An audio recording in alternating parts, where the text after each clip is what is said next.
E aí, clã! Sejam bem-vindos ao Intervalo pro Café, eu sou o Renato. E eu sou o Rodolfo, E hoje a gente tá aqui pra quê, Rodolfo? para falar do anime Jujutsu Kaisen. Exatamente. Lembrando, se você é novo no canal, assiste mais uns 2 vídeos, se curtir, se inscreve. Se gostar desse vídeo aqui, não esquece de deixar like e comentar seu apoio, claro, Sim. porque de repente ele vira uma sériezinha acompanhando os episódios que nem a gente fez de The God of High School. Lembrando que segunda-feira a gente trouxe um vídeo sobre Asha Hime, a continuação de Inuyasha. Também, se você ainda não assistiu, vai lá assistir. E se tiver algum anime que você acha que é interessante e promissor, deixa aí nos comentários. A gente escolheu falar sobre esse aqui porque é um dos animes mais comentados dessa temporada de outono agora lá na Ásia, né? Então, Jujutsu Kaisen. O que é o anime? Basicamente, o mundo está cheio de maldições. Algumas pessoas usam maldições para... Eles usam maldições para restringir outras maldições. Exato. E existem os exorcistas, que são os Jujutsus. Isso. Eles exorcizam essas maldições e tem as maldições principais que estão ligadas a um artefato amaldiçoado de um tal de Sukuna. A gente já vai falar um pouquinho mais sobre isso. E você tem um jovem, como sempre, destemido, que gosta de ajudar as pessoas, que faz uma promessa pro avô, proteger todo mundo que precisar de ajuda que esteja ao seu redor. Este jovem é o principal do anime. Itadori Yuji. É introduzida a história com ele naquele ambiente escolar, num clube de ocultismo. Eu acho legal esse clima de ocultismo, de mistério e tudo mais. E tá rolando um despejo. Quem assistiu Mob Psycho é basicamente a mesma coisa que acontece lá com É mais ou menos a mesma coisa sempre. porque o treinador do clube de atletismo quer que ele faça parte do clube porque ele é absurdamente forte. Esse treinador quer ele lá e por isso falsificou, tem essa questão de humor. Falsificou o pedido dele. Exatamente. Tá lá ocultismo, ele escreve atletismo. Então já tem esse ar de humor e mostrando que esse menino não é normal. Então o roteiro já parte pra isso, né? Mostrar dessa forma orgânica até. Achei legal a forma que eles mostraram isso. Sim. Depois vai para aquele drama familiar também, para dar mais profundidade ao personagem, mostrando o avô dele. E o avô dele é um cara muito triste, muito sozinho. E ele quer justamente que o neto não acabe da mesma forma. Ele fala pro neto para se dedicar ao clube, se dedicar aos amigos, para não acabar solitário igual ele. E aí, antes da morte, vem o pedido, né?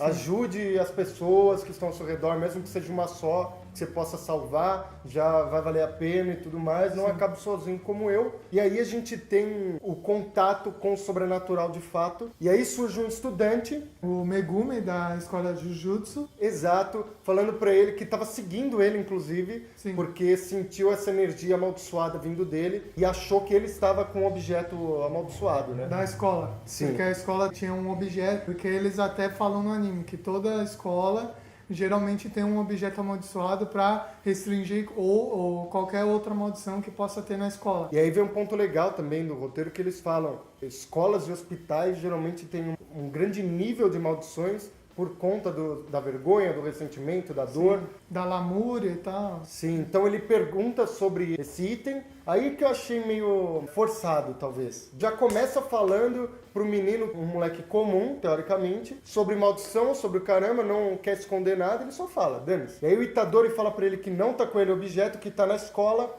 e eles vão correndo pra escola porque o Megumi fala que os amigos dele estão em perigo, que eles vão morrer. E aí a gente vai ter o primeiro embate sobrenatural de fato, com um monstro que surge quando os amigos dele conseguem tirar o selo desse negócio, que é um dedo, inclusive. O monstro que surge, ele não é da própria maldição do próprio artefato amaldiçoado que eles acharam. É um outro monstro que ele quer absorver o objeto. Sim. Pra ganhar poder e tudo mais. E aí dá a explicação para um dos conceitos do anime, que é, se uma maldição consome esse objeto amaldiçoado mais poderoso, ela se torna muito Ela mais amplifica poderosa. seu próprio poder, exato. Então, essa é uma dos conceitos dentro do anime, que eu achei bacana também. Outro ponto que eu não gostei muito. Tá rolando a luta deles, do nada o moleque já quebra a vidraça, aparece, bate no monstro, não apresenta um pingo de medo. Então eu acho que isso tira um pouco da humanidade do personagem, sabe? Sim. Eu entendo esse ar de querer deixar o personagem fodão, tanto isso é uma falha no ponto de vista de criação do personagem, que ele até fala, né, em algum momento, não, na verdade eu tive medo, sim, mas foi só no início. Não demonstrou medo.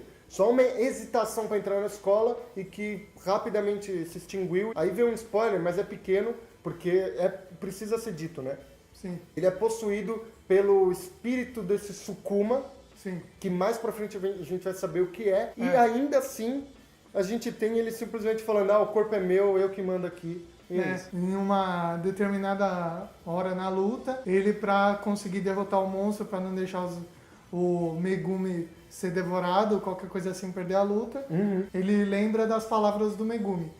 Se você absorver um objeto amaldiçoado, você vai amplificar seus poderes, você vai ganhar poderes e tal. Aí ele vai lá e acaba comendo esse objeto amaldiçoado e ganhando poderes. Muito poder, inclusive. Aí o Megumi diz que ele vai ter que ser exorcizado, morto, né? E a gente volta pro começo do anime no segundo episódio. É uma tendência, né? Pelo menos a maioria dos animes que a gente tem comentado aqui começa naquilo que eu já falei pra vocês 1 milhão de vezes, que é em média res, que é no meio de uma ação e depois vai explicar essa ação. E aí a gente vem pro segundo episódio, que é ele acorrentado. Aí o anime te apresenta os outros conceitos que vão basear a série toda, né? Ele é um receptáculo que consegue segurar o poder do Sukuna. Então são dadas pra ele 2 escolhas. Ou ser morto naquele momento. Porque ele já assimilou um dos fragmentos, digamos assim, do Sukuna. Que são 20 dedos, porque o Sukuna tem 4 braços, tá aqui a imagem do Sukuna, muito legal, inclusive, o design.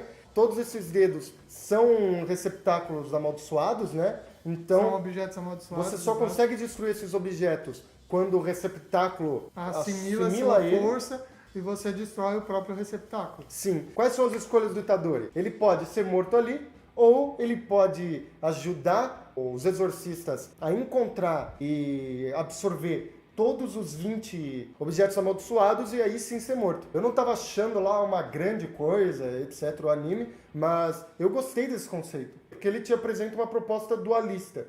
Então você tem esse pensamento, será que ele vai seguir com esse pensamento de herói até o final? Ou será que ele vai usar esse poder para mudar o destino dele, que é no fim ser morto, sabe? Então você tem isso, ele tá com o espírito maligno dentro dele, ele tá assimilando o poder, então o que será que vai acontecer com isso? Tipo, ele restringe o poder do Sukuna, só que o Sukuna ainda consegue ter meio que um comando no corpo dele. Sim. Então aparece a boquinha do cara falando com o outro, falando que vai matar o instrutor fodão lá, só que ele não consegue tomar conta do corpo do moleque. Não sabemos ainda o porquê, não foi revelado ainda, mas pelo que parece, o menino ele tem uma força física extremamente absurda comparada a um humano, e ele também tem uma resistência muito grande a maldições, a objetos sobrenaturais, ao sobrenatural. Então tudo indica que no meu ponto de vista, ele possa ser a própria reencarnação desse Sukuna. O que eu assinaria embaixo porque é bem o clichê de se acontecer, né? E também porque o desenho do Sukuna dele é igual. Exatamente, é o mesmo personagem praticamente. E aí a última coisa que a gente vai falar dos episódios, para não dar tanto spoiler, é que acaba se formando no final, ou dando indício de que vai se formar um time. Sim. Formado por 2 homens e uma mulher. É aquela receitinha de bolo padrão. Tem um cara que é mais sério, que leva tudo na seriedade e tudo mais, que é o Megumi. Tem um cara que é mais, tipo, altruísta e leva as coisas na brincadeira. Tem muito mais humor. Que é o Itadori. E tem a menina. Pelo padrão, ela vai ser esforçada para tentar se tornar mais poderosa.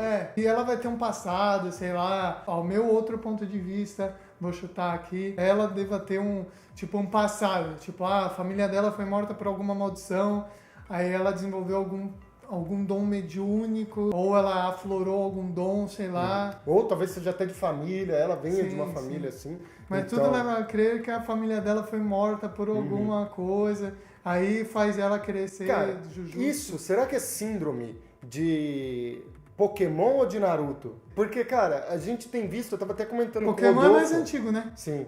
Eu tava até comentando com o Rodolfo e com o Ricardo, é que o Pokémon também não usa muito dessa fórmula. Só que todos os animes, a maioria dos animes shonen que vem vindo, utilizam muito dessa fórmula. 2 homens e uma mina, Sim. ou às vezes 4 e uma mina, se for falar do Demon Slayer, mas também aí já foge a regra, então já acho legal. Mas tem acontecido muito isso. 2 caras, uma mina, 2 caras, uma mina, 2 caras, uma mina. Eu não acho muito legal ficar repetindo essa fórmula. Se você for falar de animes antigamente, você tinha uma variedade muito maior de grupos e de formações. Claro, você tinha, na maioria das vezes, uma restrição a mulheres, basicamente não tinha. Não, eram só homens. Mas quando aparecia, Principalmente era show. diferente. O formato não era sempre assim. É estranho, não aparecendo em vários lugares, mas se tornando uma regra mesmo. Parece que realmente falaram, pô, deu certo no Naruto, time 7, vamos reproduzir pra tudo, sabe? Não sei, é uma impressão que eu tenho. Teria que fazer um estudo sobre isso pra afirmar, mas é uma impressão que eu tenho. Se você acha, se sente a mesma coisa, comenta aí também. E vamos falar o que a gente achou do anime. Shounen, humor, tem. Achei algumas passagens engraçadas. Luta, achei as cenas de luta bem legais. Sim. Você achou? É o mesmo estúdio que faz o The God of High School, então é aquela mesma pegada. Achei bem, até mais plástico do que o The God of High The School. God of High School, mais bonito Mas até. porque, assim, se você for parar pra pensar, o The God of High School, ele aborda lutas que existem. E as lutas que existem, elas não são inteiramente plásticas. Porque a maioria das lutas, elas têm técnicas que exigem uma postura mais firme. Sei lá, uma precisão nos movimentos. Física então, mais não dá real pra ser, também. então não dá pra ser uma coisa totalmente plástica. Tem que ser uma coisa mais, vamos dizer, mais... Realista. mais realista, mais Apesar forçada dos mesmo. pesares, né? Mais Porque resistente, tá The God ligado? of High School tem toda a brisa, mas faz sentido o que você diz. Tem toda uma física por trás da Então luta. o chute não pode ser aquele chute, tem que ser um chute mais, tipo, o cara vai partir desse ponto, vai chegar nesse ponto, então ele tem que fazer esse movimento e tal. Num anime normal, o cara vai chutar, então ele vai chutar, ele vai girar no ar. Vai chutar do jeito que eu caralho. quiser que ele chute, né? Ele vai dar uma volta no eixo dele, isso aí nem é possível, mas se o cara fizer isso, ele vai cair vomitando no chão, mas foda-se, eu quero que seja assim, porque vai ficar mais da hora, não é isso? Eu achei o visual bacana, Sim. achei a premissa legal também, esse lado mais A dualista, premissa é como meio eu disse. diferente, a premissa Sim. é meio diferente. Mas no geral, não foi um anime que me surpreendeu muito. Eu vou continuar a ver, principalmente se a gente for trazer pro canal, mais pra ver onde vai chegar, Não é- porque eu gosto da temática Mas não é sobrenatural. um anime que surpreendeu muito, porque assim, se você assistiu Parasite, o Parasite também tem essa métrica de o cara chegar, ele tem um elemento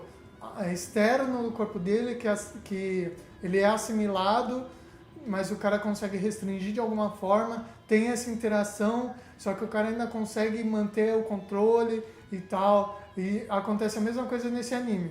Parasite é um anime muito bom que trabalha. Acontece a mesma coisa. Até quando aparece a mãozinha dele na mão, a boquinha do cara na mão dele e tal, me lembra muito Parasite também. Eu acho que o conflito é diferente, não é exatamente o mesmo, Sim. mas é uma comparação justa. Porque no Parasite tem aquilo, tipo, são raças distintas, seres distintos, que têm visões de um mundo distinto. Não é um demônio, entre aspas, né? Não é tipo bem e o mal. São só duas formas de ver o mesmo mundo. Uma visão bem basicamente. filosófica. Esse anime pode assumir esse papel também filosófico. Vamos ver, a gente tem que ver mais o que vai acontecer. Mas eu achei que o segundo episódio foi bem melhor do que o primeiro.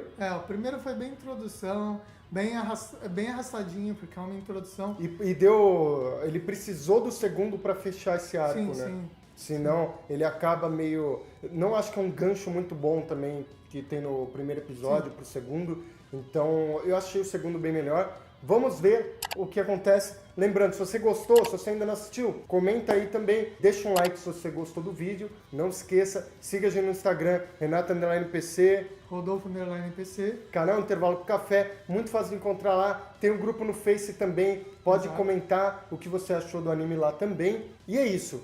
Se vocês gostaram, quiserem mais vídeos sobre esse anime, deixem um like e comentem que assim a gente fica sabendo. É um anime legal, tem potencial. Vamos ver. Tem potencial. E eu espero que não tenha só 12 EPs, ou 13. Seja bem trabalhado se tiver, né? Exato. Então é isso, até a próxima, um beijo, um abraço e Falou! falou!